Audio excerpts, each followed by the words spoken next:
رسول اللہ صلی اللہ علیہ وآلہ وسلم نے فرمایا، ابو ذر، جب تم ہر ماہ کے 3 دن کے روزے رکھو تو 13ویں، 14ویں اور 15ویں تاریخ کو رکھو۔ جامع ترمذی، حدیث نمبر 761۔ ایک عورت نے نبی اکرم صلی اللہ علیہ وآلہ وسلم کے پاس آ کر کہا، میری بہن مر گئی ہے، اس پر مسلسل 2 ماہ کے روزے تھے، بتائیے میں کیا کروں؟ آپ صلی اللہ علیہ وآلہ وسلم نے فرمایا، ذرا بتاؤ، اگر تمہاری بہن پر قرض ہوتا تو کیا تم اسے ادا کرتی؟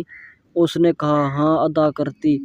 آپ نے فرمایا، تو اللہ کا حق اس سے بھی بڑا ہے۔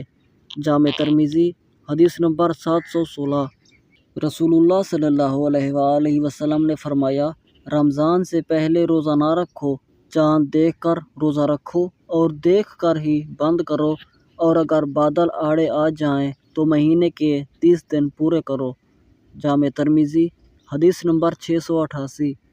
رسول اللہ صلی اللہ علیہ وآلہ وسلم نے فرمایا، رمضان کے لیے شعبان کے چاند کی گنتی کرو۔ جامع ترمذی، حدیث نمبر 687۔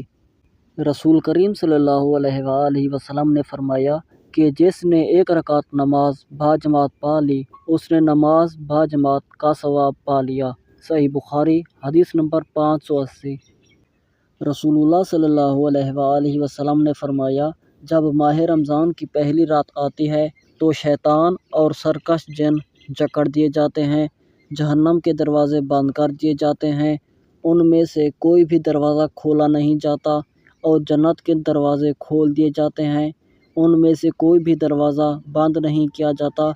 پکارنے والا پکارتا ہے، خیر کے طلبگار آگے بڑھ، اور شر کے طلبگار رک جا، اور آگ سے اللہ کے بہت سے آزاد کیے ہوئے بندے ہیں، تو ہو سکتا ہے کہ تو بھی انہی میں سے ہو، اور ایسا رمضان کی ہر رات کو ہوتا ہے۔